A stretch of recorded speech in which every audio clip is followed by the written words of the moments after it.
सलाम नमस्कार, आप देख रहे हैं एमएमएस न्यूज़ झारखंड। तो अभी देख पा रहे हैं हम लोग किसानों के बीच में आए हैं और अभी जो बताया जा रहा है कि मांडर विधानसभा से शिल्पी नेहा तिर्की जी भरोसा के साथ में उसे जिताने का भी काम किए हैं और जिताए कि जो मांडर विधानसभा के लोग जो यहाँ पे 85% लोग किसान से रिलेटेड रखते हैं। कहीं न कहीं वो किसान है जो कि खेती-बाड़ी से जीते खाते हैं। तो ऐसे लोग हैं यहाँ मांडर विधानसभा के लोग। तो हम लोग जानेंगे कि यहाँ पे जो किसान है, यहाँ के जनता कितना खुश है। हालाँकि शिल्पी नेहा तिर्की आते ही कुछ अच्छा किसान के लिए संदेश दिए कि उनका आय जो है कि जो भी खेती-बाड़ी होता है उसका मन मुताबिक नहीं मिलता है। तो हम लोग चाहेंगे कि उसका जो आय है, उसका जो खेती-बाड़ी का जो लागत है, उसे अच्छा रेट में ये और उसे अच्छा रेट में फसल बिकना भी चाहिए।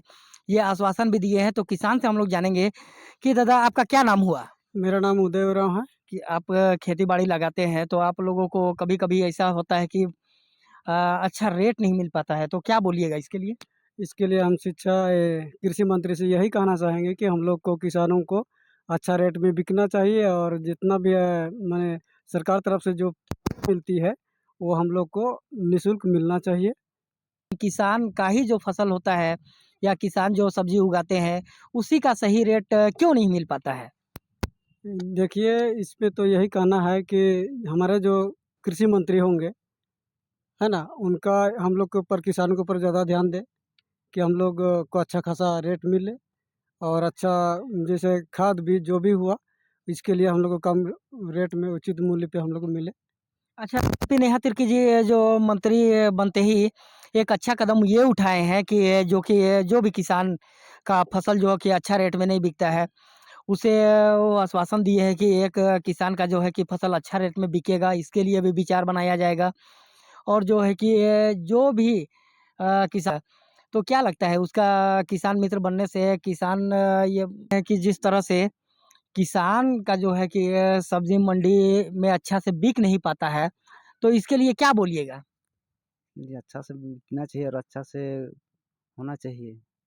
रेट भी अच्छा से आना चाहिए सब चीज़ का। अच्छा, जितना एक किसान को खेती करने में कितना ज़्यादा मेहनत होता है? किसान को कि ये लगता है कि बहुत मेहनत लगता है कि और बहुत पूँजी लगता है। 10 किलो मटर लगाए में उसमें 15,000 रुपया सब चीज़ में लगता है। अच्छा, 10 किलो मटर लगाने में 15,000 रुपया खर्चा लगता है, तो 15,000 10 किलो मटर में निकाल लेते हैं। कहाँ से निकलेगा? कभी-कभी नुकसान पूरे चले जाता है। नहीं नहीं निकल पाया तो उसमें पूरा नुकसान ही हो जाता है। हुँ, हद से ज़्यादा। तो किसान जो अभी बताए भाई कि 15 किलो मटर लगाते हैं, ये 10 किलो मटर में 15,000 रुपया खर्चा होता है, तो क्या 15,000 वो निकल जाता है? कभी निकल सकता भी है, कभी घाटा भी लग जाता है। हाँ, मौसम का बात है। हाँ, निर्भर है। हाँ, ऊपर वाला साथ देगा तो ठीक है और ऊपर वाला साथ नहीं दे तो नहीं होता है। अच्छा, एक हाँ। किसान के लिए दादा ज़िंदगी जीना कितना टफ है? बहुत बहुत मुश्किल है, बहुत मुश्किल है, कम मुश्किल नहीं है। कभी जाड़ा से भी झेलना पड़ता है, गर्मी से झेलना पड़ता है, बरसात से झेलना पड़ता है। मतलब हर एंगल से हम लोग को जहाँ तक परेशानी ही परेशानी होता है और कभी-कभी ओलावृष्टि हुआ, आपातकालीन में जैसे कोई नुकसान कर दिया हवा, पानी, तूफ़ान से, तो हम लोग को और भी ज़्यादा नुकसान होता है। अगर इसके लिए अगर हमारे कृषि मंत्री से यही कहना चाहेंगे कि ऐसा अगर नुकसान हो जाता है तो इसके लिए हम लोग को कुछ सहायता मुआवज़ा दे दे तो हम लोग को ज़्यादा बेहतर रहेगा। ऐसे मंत्री रहे, उन लोग तो वैसे ओला हो गया या तो जिस भी तरह से वज्रपात से नुकसान होता है, ऐसे तो निकालता ही है। लेकिन जैसे मान लीजिए कि अभी भैया बताए कि 1 किलो हम मटर ये 10 किलो हम मटर लगाते हैं, तो 15,000 रुपया उसमें लमसम खर्चा आता है। उसमें मेहनत एक अलग से है। तो क्या लगता है कि 15,000 अगर निकाल भी लिए अगर सब्ज़ी, तो आपका हिसाब से रेट मिलता है क्या? नहीं, वैसा हम लोग को देखिए वही चीज़ तो बार-बार कहना पड़ रहा है कि कभी हम लोग को फ़ायदा होता भी है तो बहुत कम फ़ायदा होता है। हम लोग यही चीज़ देख रहे हैं कि खेती-बाड़ी में हम लोग को केवल पेट पला रहा है और हम लोग आगे बढ़ नहीं पा रहे हैं। अच्छा, क्या होना चाहिए? किसान के लिए क्या इसके होना लिए चाहिए? उचित मूल्य का अगर व्यवस्था किया जाए सरकार तरफ से अच्छा-अच्छा से हम लोग किसान कैसे उठे, इसके लिए ज़्यादा विकल्प वही सोच सकते हैं हम लोग क्या थोड़ा हम लोग तो किसान है, कहाँ से ही कर पाएँगे? उतना दूर सोच भी नहीं सकते हैं। बाप-दादा अच्छा हम लोग का जैसे खेती-बाड़ी करता आया वही धंधा-साज भी हम लोग वही का वही है, ये है। तो क्या लगता है जैसे शिल्पी नेहा तिर्की का आने से आप लोग बहुत ज़्यादा खुश है, तो उसको क्या संदेश दीजिएगा? जैसे जी हाँ, उससे तो हम वैसे भी परिचित हैं। हम लोग पहले से भी परिचित हैं, है ना? विधायिका रही है और आज का दिन में उनको कृषि मंत्री भी चुना गया, तो हम लोग को बहुत ज़्यादा उम्मीद भी है कि वो हम लोग किसानों को ज़्यादा से ज़्यादा ध्यान देंगे।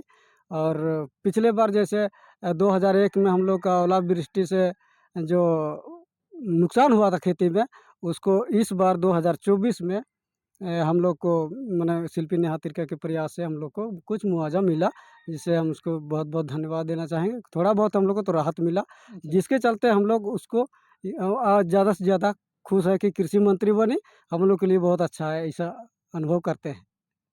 अच्छा क्या लगता है जैसे हमारे विधायक शिल्पी नेहा तिर्की जी थे तो एक हम लोग के विधायक थे, लेकिन अब जो है कि पूरा झारखंड का वो एक मंत्री बने, तो अब तो हमको लगता है कि ये मांडर विधानसभा में तो कम ही टाइम दे पाएँगे।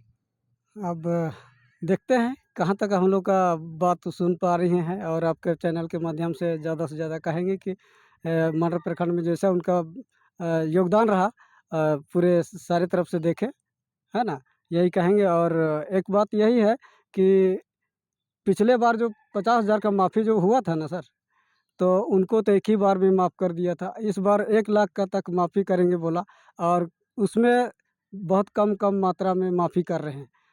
जिससे हम लोग समझ नहीं पा रहे हैं कि किस तरह का माफ़ी हो रहा है और बैंक में जाते हैं तो ऐसा तो कोई डिटेल बताते नहीं आप हैं। लोन लिए थे, लोन तो लिए हैं तो किसी माफ़ से। हुआ एको बार? हाँ, एक बार 2 बार माफ़ हुआ था और इस बार तो 1 लाख का जो बोला बोला गया है उसमें तो कितना बहुत कम आया है। किसी का 8,000 आ रहा है तो किसी के 5,000 आ रहा है, इस तरह का आ रहा है। ये हम लोग समझ नहीं पा रहे हैं। बैंक तरफ जाते हैं, बैंक में मैनेजर से मिलते हैं तो समझाते हैं तो हम लोग समझ नहीं पाते हैं, किस टाइप का माने लोन माफ़ हो रहा है। चलिए, भैया से बात करके बहुत अच्छा लगा। ये किसान है, किसान का आप लोगों को दिखाएँ कि किसान का ज़िंदगी होता है कितना टफ़।